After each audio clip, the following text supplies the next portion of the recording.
kicking and screaming from a course walk, I think. You're in the middle of walking the course. Yeah, I nearly got to the end, and you can't go through the arena now anyway, so it didn't matter too much. There's been a lot of talk about it so far. It's probably overshadowing the fact that competitors are busy doing their dressage today. The course is going the other way around. It brings with it a whole sort of different feel to it, really. Uphill all the way to the Cottesmore Leap, really, isn't it?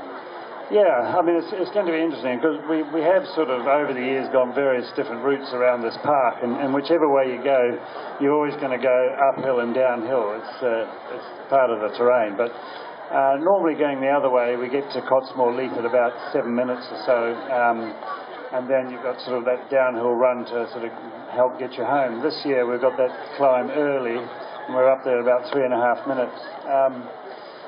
And we're hoping that we don't get any more rain because the avenue up there can get a little bit holding.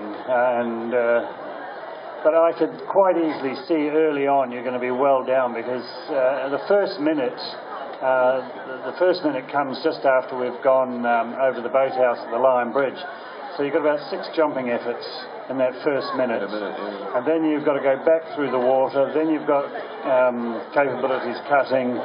And then the climb up there, so all things that just slow you down. So I think you could easily be like 20 seconds down at the 4-minute mark. So then you're just going to try and gradually pick up the pace. But you know, this year there's lots of combinations, lots of questions all the way around. Nothing, I don't think, unduly unfair, but it's a proper 4-star track. But it's just going to be hard there's not many places to make up time all the way home. And when you come back down the hill from sort of the trout hatchery back down towards Discovery Valley, you then go away again on that little loop through the leaf pit and so on. That's going to be quite hard, isn't it, for riders and horses? Horses, you know, they've been here a week, they get a feeling for where they are, and they'll know when they get to that turn back to the leaf pit that home is just over there. So you've got to sort of do that and then say, come on, you know, we're not quite finished yet. And then through the main arena, you don't want them to think they're home just yet, do you? No, and I hope they don't get confused with the high bar, the goalpost and the rugby, and think they have to jump all that or duck to go under it and not get over the first bit. A fascinating combination, aesthetically very pleasing, that one in the main arena, isn't it? With the rugby, the reference to Land Rover's sponsorship of the Rugby World Cup. Yeah, no, I mean it's beautifully done, as they always do here. I mean the fences all look fantastic and beautifully presented, and we've just got to hopefully make a good job of jumping them. Tell us a little bit about your horse, Leonidas. He went very, very well at Badminton this spring. Due a good run here? Yeah, this is his first time here. He's an 11-year-old. He went to the World Games last year. It didn't quite go to plan. We ended up on the deck near the end of the course. But he's always been a very good horse. He's a very good jumper. I think now he's nearly reaching his prime. Hopefully for next year for the Olympics he'll be spot on. But he's a very good jumper. He's never been round a hilly track like this. You know, he's done Burghley, he's done Badminton. The World Games was a little bit up and down, but most of the courses he's done have been fairly flat. He's not full thoroughbred, so it'll be interesting. But he's a good galloper and a good jumper, and he's fit and well, so hopefully he'll be fine. And the dressage with Michael Young in the field, it seems to. The score he achieved this morning of 34, it's going to sort of really, it raises the bar quite considerably, doesn't it? Yeah, I mean, I haven't been watching. I saw Michael's test. It's always interesting to watch him ride. You know, he's a real craftsman. He never makes a mistake, and the horses are beautifully trained. I mean, you know, they're probably not the best moving horses or anything, and you could say, well, you know, maybe the trot could be more or the canter could be more, but he just never makes a mistake. So we've just got to try and do the same. And you know, my horse, he's very capable of doing a score like that. The biggest thing is if he can just he can get a little bit excited, a little bit tense. If he stays calm, I'm hoping that we can give him a run for his money. I think Andrew Hoy has scored 37, which and he actually did make a few sort of visible mistakes and still scored that. So the judges are obviously willing to give those marks. They're in a good mood. So hopefully they're in a good mood tomorrow morning at 9:38. Exactly 9:38. Mark, you're here courtesy of the of Weffy and indeed the Mark Todd collection. Explain a little bit about your involvement with the Mark Todd collection, which really covers a vast array of kit now, really, isn't it? Yeah, well, it started a long time ago now, nearly 20 years ago, and we started off doing rugs, and it's sort of grown from there. And you know, I'm very proud of the collection we had. We in the beginning we said we wanted to make offer good value for money. It wasn't going to be totally top end, but we wanted to use good quality materials, good workmanship, and make good garments that are easy to use, work well on the horses and for the rider, and be good value for money. And I think that's the thing we've tried to achieve all the way through. And with the input from Westgates and what have you, and our input, we're always trying to sort of come up with new things and improve things. And you know, nowadays with modern materials, you know, we sort of went back in the old days. We all used to use canvas for turnout and the old Whitney blankets in the stables and things that, you know, with modern fabrics, it's sort of all moved on, and we're just trying to always sort of keep up with that technology. And do you quite enjoy the involvement with the involvement in that as the range develops and new ideas come along? Yeah, no, it's great. I really enjoy it, and it's quite a fascinating process. And of course, you know, all the time we've got to be thinking of the cost of it, and that's why a lot of the products are made offshore. Because, you know, horse people and the tourists, they don't like spending a lot of money, and they're always after a bargain. That's you guys we're talking about. And we're the same, believe me. So, you know, you've got to try and keep the cost down as much as you can, but at the same time, not at the expense of the quality. And the Mark Todd collection stand is away to your left-hand side of the horse village here, and they have just over there. Yeah, and they have some great trained fitters and so on there who will assist you with any queries you may have. Mark, when you look forwards towards next year and Rio and so on, you have a sort of two-pronged involvement in that. I'm sure you intend to be riding there, but you're also trainer to the Brazilian team. So I should think it sort of is a whole new... You've got to be careful of your terminology there. I'm technical advisor. Oh, technical advisor. Yeah. To the Brazilian team. To the Brazilian team, yeah. The Brazilians approached me about 3 years ago now. And said would I help them in their preparation for Rio, and I don't know there's any Brazilians here or Brazilian riders here, without being rude, it was sort of, I likened it to sort of the Jamaican bobsleigh team, and for me it was a bit of a challenge to championships, but never particularly done very well. So really my involvement is as a technical advisor. I do go over there and I do train and do clinics with them.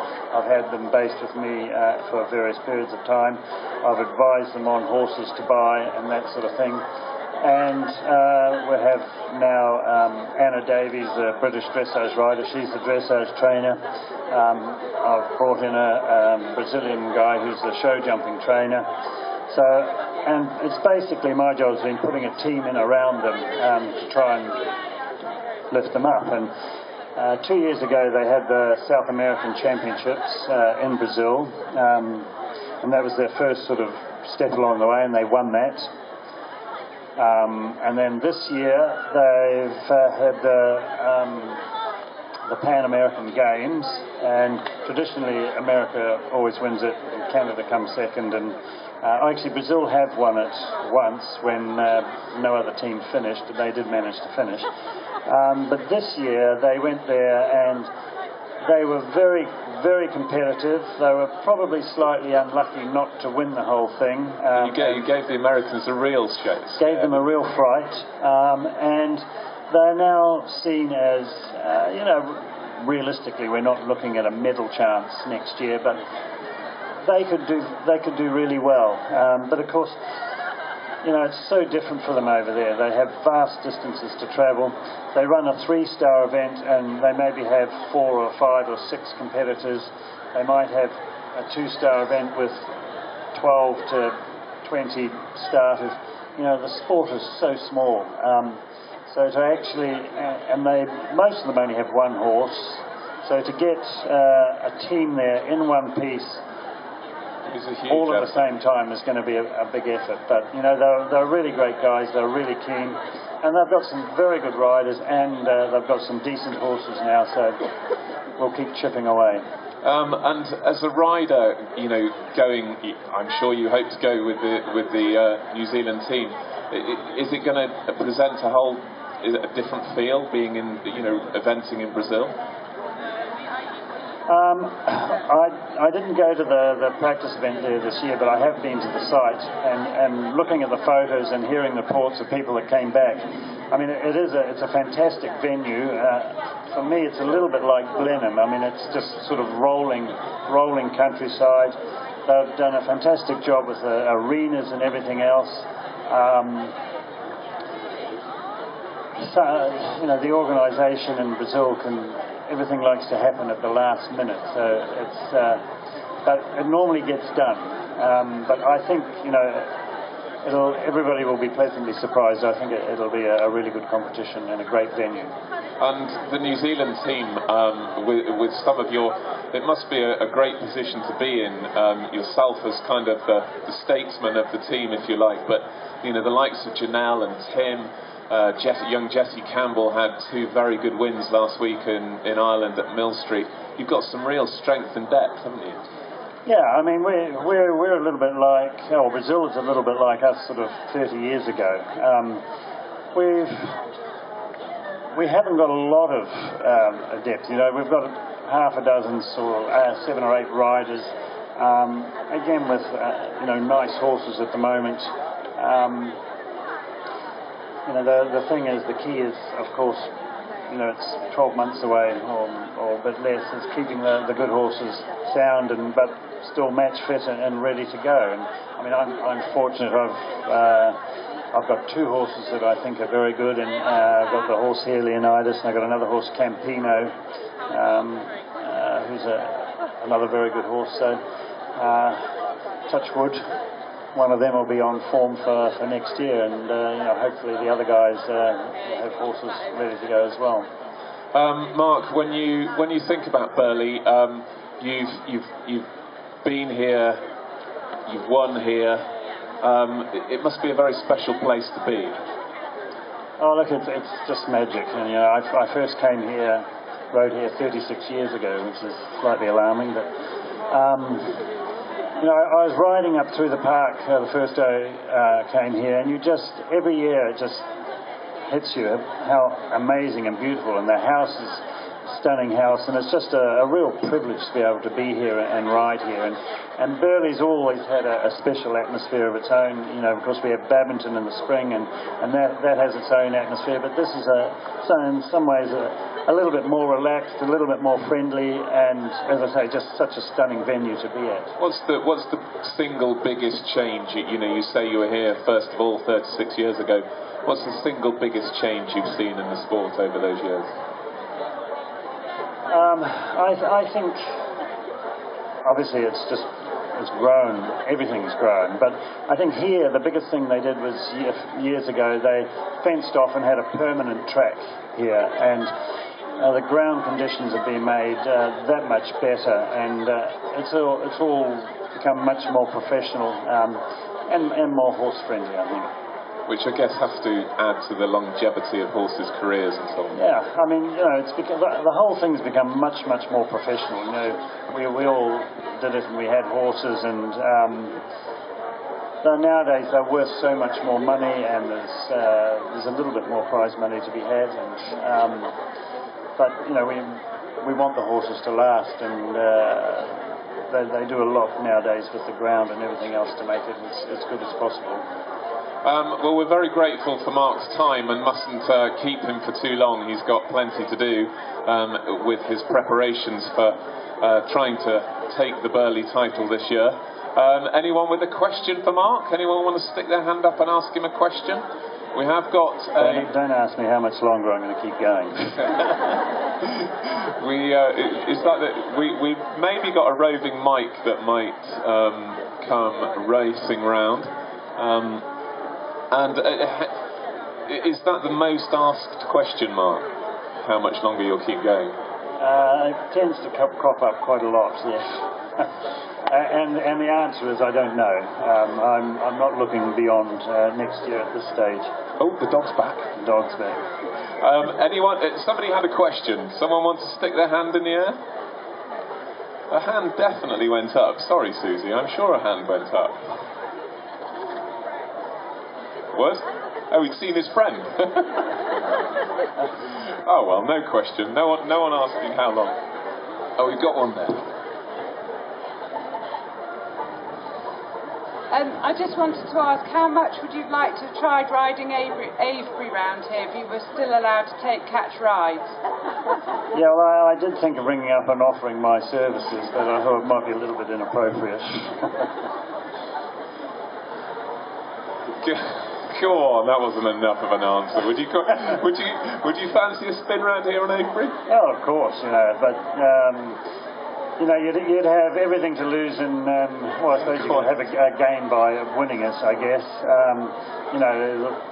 But Andrew and the horse have a special bond, and I guess he's thinking the horse is getting older. If he saves them this year, he can maybe come back next year and have another go himself. So. That's what we'd all like to see. So another question, front row here, Susie. Gentleman in the cap. Hi, Mark. When you were in New Zealand, you used to train thoroughbreds. When you stepped down from 3-day eventing, do you think you might go back to training thoroughbreds? I would like to get back involved in racing a bit. I do miss my racing, and I love the short time I did train racehorses in New Zealand. And in fact, it's on when I definitely will be sort of slowing down the eventing after next year, and I would like to get a horse or two to maybe have a play around with a couple of racehorses. In the UK or in New Zealand? In the UK. I mean, I don't think I'll be taking out a trainer's license. It's a pretty hard life. Any other questions for Mark before we let him get away? No more questions, Mark. You're released. Free to go. It's very, very good of you to come and talk to us. As ever, we enjoy talking to you, and very grateful to the Mark Todd Collection and indeed Westgate for helping encourage you up here today. And the best. When does Leonidas do his test? 9:38 tomorrow morning. And so, of course, Judge has been in a great mood, and the very best of luck for the rest of the weekend. Thank you, Mark. Thank you, John D.